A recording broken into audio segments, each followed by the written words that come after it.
Pred nama je vrijeme orezivanja vinove loze, pa je idealna prilika da iskoristimo orezanu lozu za reznice od kojih možemo razviti nove biljke. Za to vam je potrebno nekoliko jednogodišnjih izdanaka vinove loze, supstrat i hormon za ožiljavanje. Ovaj postupak će trajati oko 2 mjeseca, a u nekim slučajevima i kraće. Biljke koje dobivate na ovaj način su jakog korijena i spremne za daljnji razvoj, a same osobine su iste kao i kod matične biljke. Već smo pokazali razmnožavanje raznih biljaka u videima na našem kanalu i vjerujemo da pratite naš rad.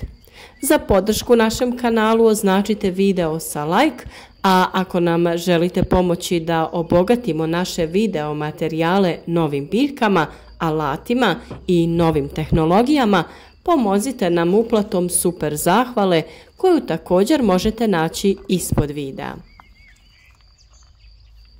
Pripremili smo reznice nakon orezivanja vinove loze i sada ćemo vam pokazati sav postupak ožiljavanja. Kao i do sada, učimo vas da i sami možete uraditi stvari za koje ste možda mislili da mogu samo profesionalci. Zajedno ćemo proći kroz sve i uspjeh kod razmnožavanja vaših biljaka biti će zagarantiran. Reznice koje smo pripremili imaju po 3 pupoljka i znamo koji je bio sa donje strane. To je jako bitno, pa pripazite da vam se ne pomiješaju prilikom orezivanja. Reznice ćemo rezati pored donjeg pupoljka pod 45 stepeni. Pored toga skinuti ćemo oko 20 mm kore blagim urezima noža. Koru ćemo skinuti sa obje strane reznice. Pupoljak koji se tu nalazi ćemo oštetiti, odnosno ukloniti. Tako pripremljenu reznicu postavljamo u supstrat. Za ovo koristimo posebni supstrat o kojem ćemo reći više u drugom dijelu videa. Prije toga da kažemo nešto o načinu slaganja reznica. Mi reznice postavljamo horizontalno u supstrat. Za to ćemo iskoristiti aluminijsku posudu koja je plitka i ne propušta vodu. Reznice ne zabadamo iz razloga što se skida praškasti hormon, ali glavni razlog je taj da horizontalni položaj reznice povećava šansu da se stvori korijen. Ovaj postupak je idealan da dođemo do vinove loze koja nam daje grozdove koje smo gledali kod prijatelja i poželjeli imati u svom vrtu. Zamolite ih da vam daju nekoliko reznica i ovakvi predivni grozdovi krasiti će vaš vrt ili voćnjak. A sada detaljnije da opišemo postupak ožiljavanja vinove loze i supstrata kao i hormona koji povećava uspjeh pri ožiljavanju. Supstrat koji mi koristimo za ovakvo razmnožavanje biljaka je supstrat od kokosovih vlakana. Ovaj proizvod je nezamjenjiv kada je u pitanju razmnožavanje vinove loze, ali još nekih biljaka. On dolazi u prešanom pakiranju te ga je potrebno prije upotrebe natopiti u vodi. Kokosov supstrat proizvođača Home of Garden nam je jako praktičan i za druge biljke, a koristili smo ga i kod sadnje borovnice. Inače, ovo pakiranje kokosovih vlakana nakon natapanja u vodi povećava volumen i dobivamo oko 70 litara supstrata. Za ovaj postupak to nam je puno, pa ćemo iskoristiti tek nekoliko komadića koje odlomimo nožem. Ukoliko komade usitnimo, oni će lakše upiti vodu u sebe i biti spremni za upotrebu. Dodati ćemo vodu nekoliko puta u manjim količinama, da ne pretjeramo, jer ne želimo da supstrat bude previše vlažan. Isti ovaj postupak primijeniti ćemo i kod razmnožavanja kivija pomoću reznica, pa ćemo pripremiti supstrat i za vinovu lozu i za kivi. Mnogi su nas pitali kada je pravo vrijeme da se krene sa ovim postupkom. Mi smo to radili u 1. mjesecu, ali preporučili bi da se postupak odgodi za 2. ili 3. mjesec. Ipak reznice nakon orezivanja ne treba ostavljati da stoje, već ih je potrebno iskoristiti što prije. Ako orezujete biljke kasnije i razmnožavanje možete napraviti kasnije.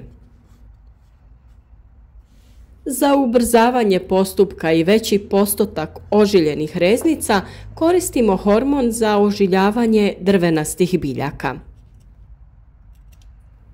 Skinuti ćemo koru sa 2 strane na donjem pupoljku i na taj dio nanijeti praškasti hormon.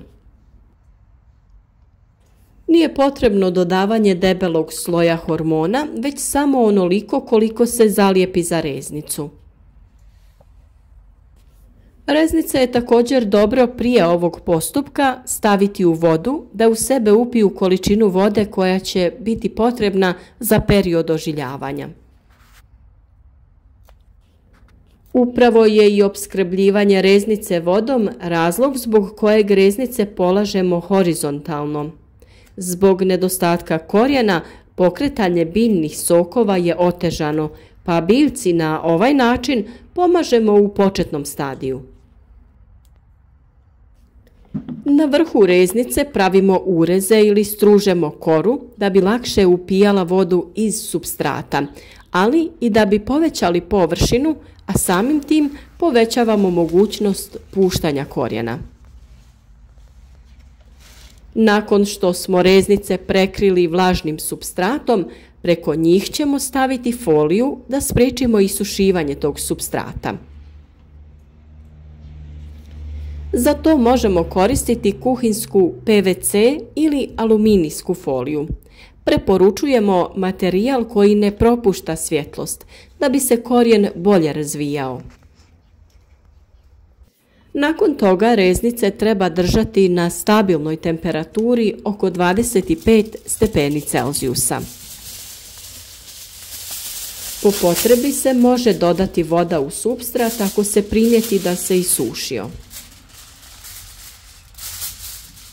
Nakon 2 mjeseca, a nekad i puno manje, mogu se vidjeti i prvi korijeni.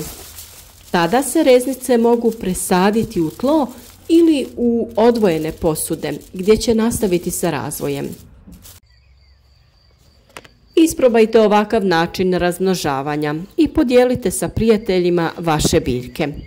U današnje vrijeme biljka je jedan od najljepših poklona kojeg najteže pregazi vrijeme, a samim tim biljka će uvijek podsjećati na prijateljstvo. U našem voćnjaku postoji nekoliko sorti vinove loze. Većinom se radi o stolnim sortama krupnih bobica. U jesen smo nabavili nekoliko novih otpornijih sorti koje bolje podnose gljivična oboljenja. To je jako bitan faktor pri odabiru sorte koju želite uzgajati. Izborom otporne sorte smanjujemo potrebu za upotrebom hemijskih preparata za sprječavanje bolesti biljaka. Mi smo naravno takve sorte pronašli u rasadniku Drijen pored Zagreba, a vi ako ste u blizini ili na području Hrvatske i Slovenije, posjetite rasadnik ili njihovu online trgovinu na linku koji ćemo ostaviti ispod videa. Bilo da se radi o ukrasnim biljkama ili voćnim sadnicama, izbor je jako širok. Svako za sebe može pronaći biljku koju želi imati. Upravo zbog toga što želimo obogatiti naš asortiman biljaka, često posjećujemo ovaj rasadnik upravo da bi s vama podijelili što više informacija o uzgoju voća. Želimo vam puno uspjeha i sreće u novoj godini i u životu, ali i u uzgoju voća i povrća. Nadamo se da ćemo često komunicirati sa vama u komentarima ispod videa, pa pišite nam o vašem načinu razmnožavanja i uzgoja biljaka. Pišite i od kuda nas pratite, koje biljke uzgajate i šta vam se sviđa na našem kanalu, a šta bi htjeli da je malo drugačije.